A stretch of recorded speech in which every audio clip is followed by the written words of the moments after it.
We've been talking about net zero, but and some socio-technical transition issues, etc. But under net zero itself, one has to consider the human values as we keep boldly planning and depending on technological promises of carbon capture and bioenergy and so on for projecting into the future to say when and how we will hit net zero.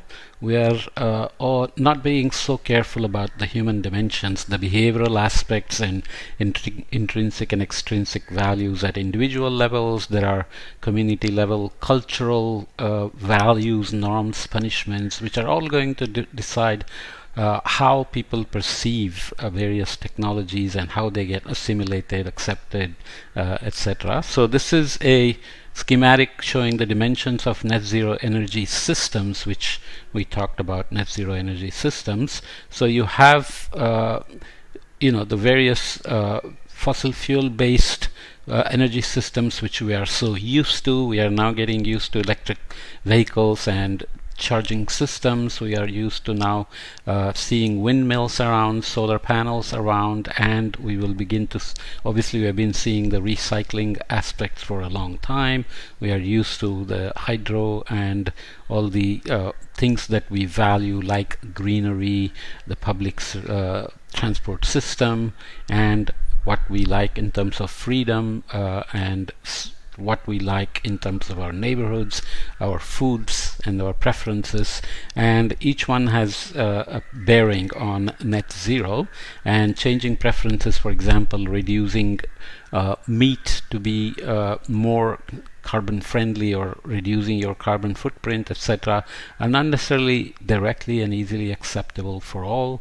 Recycling has issues in terms of whether many things that are sold to you as being recyclable are actually recyclable at all, and so on and so forth. In a simple way, the examples of behaviors that can significantly contribute to achieving net zero energy systems can be looked at here from this paper. It's a nice paper that I'm just summarizing very briefly. So look at various sectors like mobility, how to reduce energy demand, shift to low and zero carbon alternatives, and match energy demand and supply. So obviously the behaviors that can significantly contribute to achieving net zero include living car free, reducing air travel, active transport for short distance like walking and cycling, reducing leisure trips. So this you begin to get into personal preferences. It's one thing to say walk and cycle at short distances, but it is another thing to say reduce your vacation trips, leisure trips, because that may have beneficial effect on your mental state, on your stress level, on how to deal with your stress at work or home or whatever else.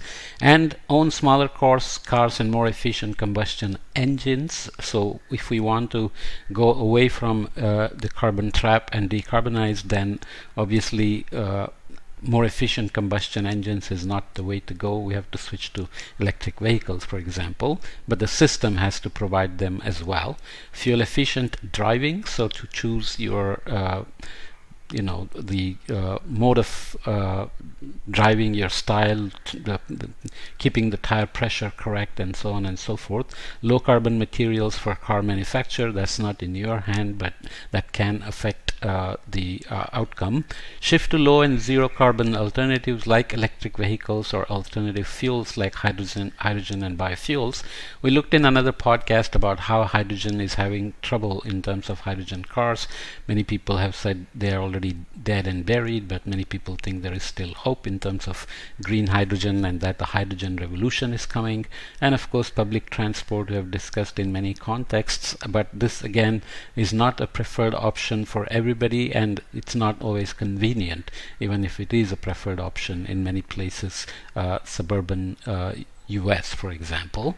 Matching energy demand and supply, you have smart charging of electric vehicles when renewable energy is available to be one of the key needs if you do switch to electric vehicles, and of course using electric vehicles as batteries. So when you are parked, can you then either put the energy back to the grid or use that battery for use at home instead of using just for driving around. In the housing, similarly, you have refurbishing and renovating homes, for example, insulated glazing, walls, roofs, energy passive or energy positive homes, less living space, so you have to live in smaller places. How many people would want to do that? Low carbon building materials, many are becoming available, but this has a long way to go, especially when it comes to steel and cement. Adopting and using energy efficient home appliances depends on the cost and return on investments.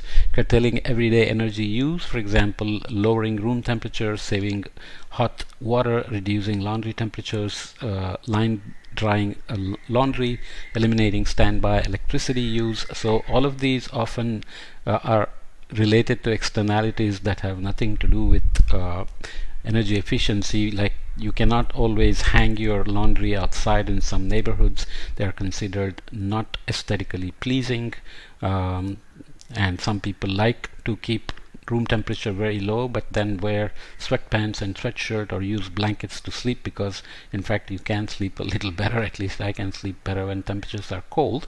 But these are some choices. Some of them are no regret decisions, some require behavioral changes or accepting some discomfort, if you would. In terms of shift to low and zero carbon alternatives, you have producing own renewable energy, like installing PVs and heat pumps. Purchase renewable energy, for example, choose a green energy provider, buying shares in renewable energy products. You may not always have this choice of choosing energy provider, and in your retirement account you may not have the option of choosing certain things unless you do it as a group. Renewable based cooling and heating and LED lighting. And of course then you have to look at matching energy demand and supply in terms of adopt and use energy storage technologies, for example batteries, electric vehicles. Shift energy use, so operating appliances to times when renewable energy production is high, so during the daytime, either manually or with automated technology. For example, peer-to-peer trading of electricity to balance out the energy demand. So we talked about time of use for charging EVs, which can reduce utility bills for all. And in the food, you have plant-based diet, reducing consumption of meat and dairy goes into personal choices and incentivizing those changes. Energy efficient cooking methods and cookware, reducing the overall food intake, avoid food waste. And then you can choose organic, seasonal, local products, low carbon meats, alternative fuels for cooking, improved cook stoves and cookware. Again, there are cultural issues of how food tastes when you use a solar heater versus a biomass burning stove with the smoke and the smoky flavor, etc. To match supply and demand, shifting cooking times according to availability of renewable energy. Is this always possible? If the woman is working or cannot afford to cook according to energy availability, then that's not a good choice. There are things like circular economy, reducing waste, shared products and services, so food sharing, community cooking, carpooling, car sharing, co-housing, refurbished products, choose second-hand products, adopt multi-purpose appliances that enable provision of more services with less resources, recycle materials. For example, there is a big push now to say everybody wants to buy new clothes, but can we somehow mentally switch to buying second-hand clothes? This is becoming bigger and bigger, but again, people who choose it has to grow much larger than it is now. In terms of citizenship behavior, support low zero carbon actions through civic channels, for example product choice, voting and protesting.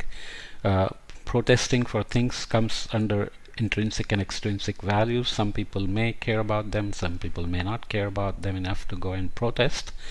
For example, behaviors with relatively high carbon reduction potential are marked here in bold. Decarbonization potential of alternative fuels varies due to possible side effects such as land use for biofuel crops.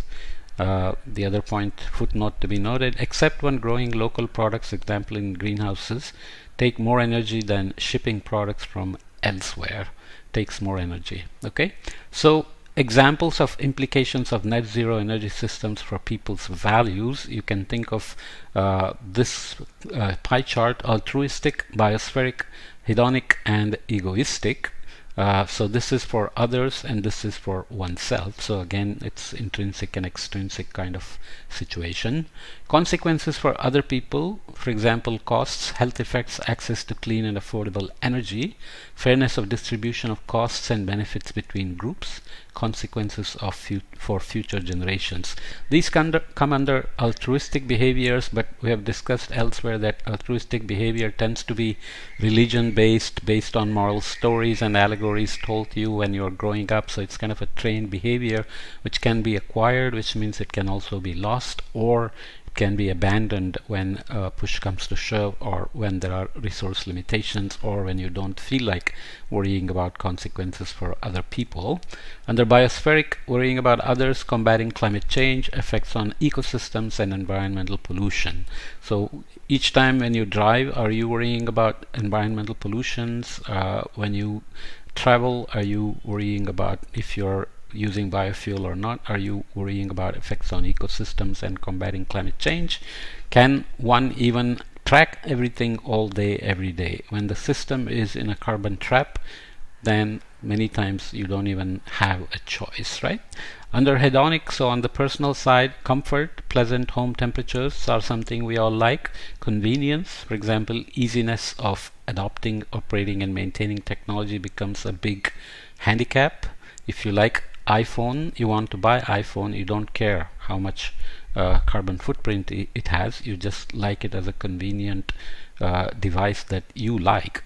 Enjoyment, for example, having fun, tasty food, so you like meat, you like traveling, you like leisure travel, etc. Then that's hedonic, and yet it's for oneself, but it can be detrimental to things that are important when we consider others. On the egoistic side, monetary costs and benefits tend to be considerations: property values, energy independence, autonomy and control, privacy, personal health, personal access to energy, and so on. Obviously, these are not comprehensive, but examples of how things map out. In terms of examples of 4 varying national energy cultures, this is where we're getting into behavioral aspects related to cultures, but even there you cannot say India, because India has many cultures. It's a big country with many diverse languages, populations and preferences compared to, let's say, Denmark. And China is similarly large, more of a common language than India, but still cultures are very different in the south versus the north, east, west. Russia is more homogeneous than others, but maybe more diverse than Denmark, for example. So you have to worry about overall characterization, low carbon emission, dependence on fossil fuel exports, fossil fuel mix in total primary energy supply, institutional commitment to liberal democracy, engagement with intergovernmental environmental agreements. Okay, so think of India, energy access focused. So India wants to grow economically, and it's not energy independent because it has limited resources. So it will burn coal if it wants to grow economically and not necessarily worry about net zero. Under low carbon, India would like strong policies aligned with global temperature rise of less than 2 degrees C. So it's committed to NDC. It has submitted its NDCs. It has revised them. According to some metrics, it gets good scores. According to some others, it gets poor scores, and so on. Moderate dependence on fossil fuel exports at 12%, fossil fuel mix high at 75%, but shifting to increased dependence on imports. Moderate with some commitments to good governance, governance, but still a focus on domestic challenges when it comes to international commitments to liberal democracy. In terms of engagement with international environmental agreements, moderate, supplemented with fairly ambitious nationally developed contributions, as I mentioned, under the Paris Agreement. On the other hand, Denmark, for example, proactive innovation and leadership. It's a rich country, small homogeneous population, so its expectations and behaviors and commitments and strategies, policies, everything will be different. Low carbon emissions, low carbon ambition, fairly strong policies aligned with less than 3 degrees, low at 4%. This is dependence on fossil fuel exports. Fossil fuel mix moderate at 64%, but declining as fossil fuels are phased out. But as you know, as Russian war turned off the gas supply, then Denmark also is considering firing up some coal plants, so you have to be always careful about that. It has strong, although backed by a strong taxation regime and high levels of wealth when it comes to institutional commitment to liberal democracy, so it's one of the highest taxes, and it's a very expensive country as well. So it's rich, people live there, they can afford it, but for outsiders it's just impossibly expensive. In terms of international environmental agreements, Denmark is strong, with Denmark known as a regional and global environmental leader. So you have similar things to compare for Russia and China, but you get the sense of what we are looking at. In terms of design principles for understanding and addressing the human dimensions of net zero systems, prioritize high impact behaviors, target key antecedents of behaviors. So under prioritizing high impact behaviors, of course, you have target carbon rich behaviors such as individual car use, meat consumption, home heating and cooling. Aim for highest gains in carbon reduction such as efficiency over curtailment. So incentivize by providing efficient appliances and cars and heat pumps or whatever else. Consider the human dimensions of technological solutions, for example, renewable energy sources, electric vehicles. People need to accept the technology and change their behavior accordingly. Example, matching energy demand to renewable energy supply. Time of use has to depend on that. Not always possible, but it can be prioritized in some way through incentives. In terms of targeting key antecedent behaviors, the baggages we carry, knowledge is important but often not enough to change behavior. People are aware, they seek information about climate change, they may be worried, but doesn't mean that behavior necessarily changes, or there will be one action bias where you buy a hybrid car and you think you've done your part and then you don't care about energy efficiency of appliances or your meat consumption, travel time, travel amount, etc., etc. Multiple motives encourage low carbon actions, strengthen people's intrinsic motivation to act, for example, emphasize environmental benefits, support social interactions. These are kind of changes that are hard to design as promoters of behavioral change. Remove contextual barriers for low carbon behaviors, for example, reduce costs, provide infrastructure for favoring getting rid of antecedent behaviors. Target factors influencing public acceptability of policies and system changes include improve overall sustainability of net zero systems by considering impacts on other sustainability goals, for example, food security, land use by local communities. Consider various costs and benefits, fair distribution of costs and benefits, fair decision making, and trust in key actors. People who are ordering should have legitimacy, salience, and credibility. There is no one-fits-all solution. Take regional and cultural aspects into account. So for a country like India, for example, each state is very different and each region has some commonalities and some major differences, etc. Incorporate the social sciences early. Natural science is, of course, all about the modeling, predictions, projections of climate change, but actual implementations are all social sciences. The social sciences provide critical insights into how to develop technologies, policies, and system changes that are acceptable and get adopted by the public.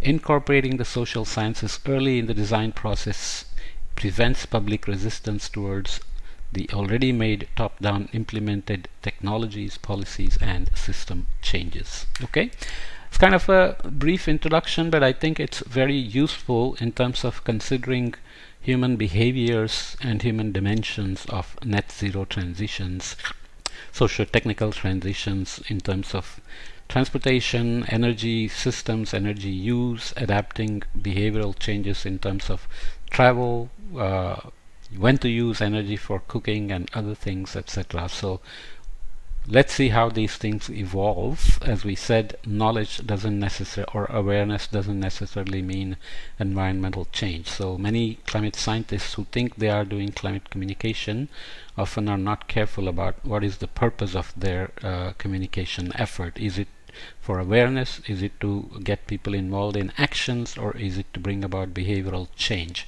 They cannot all be the same. They tend to be, they need to be done differently depending on what you're trying to accomplish. So that has to be kept in mind as well, in terms of who's giving the message and why they are giving the message and how it relates to human dimensions of net zero. Okay.